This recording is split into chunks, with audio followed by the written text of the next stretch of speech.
Há episódios interessantes na história do mundo. É, o presidente Bolsonaro, quando candidato, foi ferido e ainda está pagando o preço daquele ferimento no abdômen que quase o levou na época e que ele continua demonstrando a todo momento que sofre as consequências daquele atentado contra ele, porque era candidato contra o candidato presidente Lula, e nunca foi esclarecido o que ocorreu. Todos ficaram com a dúvida daquilo que ocorreu. Nós temos também na história o assassinato do presidente Kennedy. Com todas as apurações do Poder Judiciário, muitas das testemunhas morreram de forma estranha e também nunca se soube, como do próprio Roberto Kennedy, quais são aqueles grupos que financiam a pessoa e por que as investigações elas terminam só condenando aquela pessoa, não encontrando ligação nenhuma, o que torna muito estranho as investigações nos atentados contra aqueles que exercem ou poderão exercer o poder. Eu digo isso porque, de rigor, entende? Uma democracia não se faz com violência, nem com ataques. E o que nós vimos no atentado ao presidente Bolsonaro, que o mantém no hospital até hoje, 4 anos depois, aquilo que aconteceu com o presidente Kennedy, com seu irmão. Eu conheci o Roberto Kennedy quando era candidato a senador em Nova York. Ele tinha um hotel de campanha com toda a equipe dele de campanha, de lugar para fazer a campanha. Eu fui hóspede durante um dia daquela equipe que fazia toda a parte de comunicação, o Charles Guggenheim, que era advogado do Charles, e tínhamos que discutir uma questão nos Estados Unidos envolvendo um filme que eles fizeram no Brasil.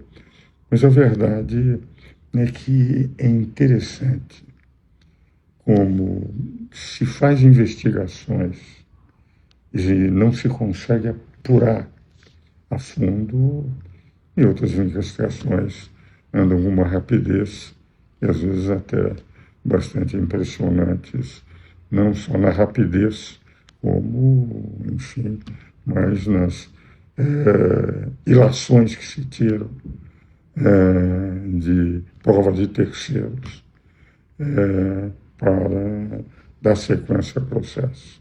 Eu confesso que continuo na minha posição como ex-professor da Escola de Comando e Estado-Maior do Exército, mas professor emérito, evidentemente é título que é permanente até a morte, entendendo que nunca houve risco nesse país de golpe de Estado. Conheci os coronéis a quem eu lecionei direito constitucional e que vieram a ser generais, e quase todos os generais em 2022 tinham ouvido minhas aulas em direito constitucional, a ICM, e que nunca houve risco. Durante todo o segundo semestre de 2022, eu dizia que não haveria risco, até porque, mesmo todos os que dizem que não houve um comandante saindo com tropas para fazer, pelo menos o início, de um atentado violento à democracia, ou um golpe de Estado. 8 de janeiro foi um bando igual da MST e do PT, quando destruíram a independência do Congresso Nacional, Michel Temer apertou a todo mundo. De janeiro foi igual. Em vez de destruírem apenas o Congresso Nacional, atentaram contra as casas dos 3 poderes. Foi apenas mais alargada a destruição que fizeram e a baderna que fizeram, tanto no governo Michel Temer quanto em 8 de janeiro. Mas não havia armas. Onde há golpes de Estado com armas? Por outro lado, não houve nem início de qualquer atentado, porque mesmo quando multidões estavam em frente aos quartéis, deixaram que era liberdade de expressão. Dizer o próprio ministro de Defesa, o presidente Lula, dizia uma baderna, liberdade de expressão, todos têm o direito de dizer o que pensam, mas os militares nunca entraram, nunca entrariam. Eu estou convencido de que nunca houve, como sempre disse em 2022, qualquer risco de golpe de Estado. Então, eu digo aquilo que eu vi como professor, aquilo que eu conheci daqueles que comandavam no generalato o Exército Brasileiro e aquilo que eu dizia em 2022 e continuo dizendo em 2025.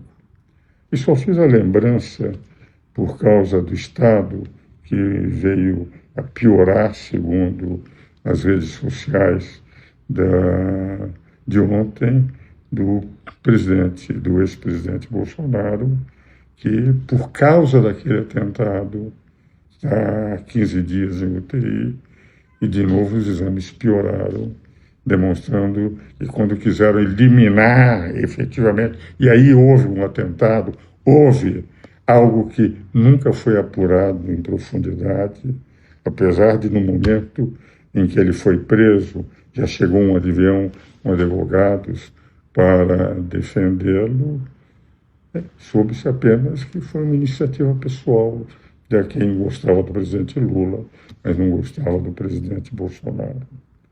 Enfim, não é a primeira vez que isso acontece na história das investigações e do país, e, por outro lado, na história do mundo, porque nós já vimos isso repetidas vezes sem soluções. Paulo I, por exemplo, que já do início do século XIX na Rússia, muitos dizem que foi assassinado pelo seu próprio filho, outros não, que morreu de apoplexia, porque as investigações daqueles que morrem no exercício do poder são investigações que a história, por mais que se afronte, não tem todos os elementos para dizer o que verdadeiramente aconteceu. Mas isso é que eu trago como um velho professor, exclusivamente professor, que defende o originalismo na Constituição, isto é, rigorosamente o que os constituintes pensaram, e não aceito a corrente da jurisdição constitucional, consequencialismo daqueles que defendem, e eu respeito, mas não aceito, aquela interpretação do direito em que a época em que foram, nós não podemos, na época atual, interpretar a Constituição com os valores daquela época e temos que readaptar. E só o Poder Judiciário pode readaptar o texto original da Constituição naquilo que se denominam de consequencialismo, jurisdição constitucional, neoconstitucionalismo, na realidade atual, tirando, portanto, do Congresso Nacional, que é o legislador, para ir mudando a Constituição de acordo com as necessidades, o seu direito de legislar e de interpretando a Constituição escrita no passado com a sua nova visão do direito na realidade presente. Escola, que eu respeito, mas que eu não sigo doutrinariamente. Sou um originalista e, como vivi 20 meses da Constituição, continuo interpretando como sempre interpretei aquilo que os constituintes quiseram, poderes harmônicos e independentes, exaustivamente com competências definidas, exclusivamente aquelas que foram definidas da forma que foram definidas na Constituição. Respeito todos os ministros, respeito todos os que seguem corrente doutrinária diferente da minha. Mas confesso que aos 90 anos não tenho por que mudar o originalismo da minha interpretação, que escalia nos Estados Unidos, defendia as suas decisões na Suprema Corte, grande e saudoso amigo, como deve ser um intérprete absolutamente fiel ao que os constituintes quiseram. E só o Congresso Nacional, isto é, o Poder Legislativo, pode mudar uma Constituição para adaptar-se aos novos tempos.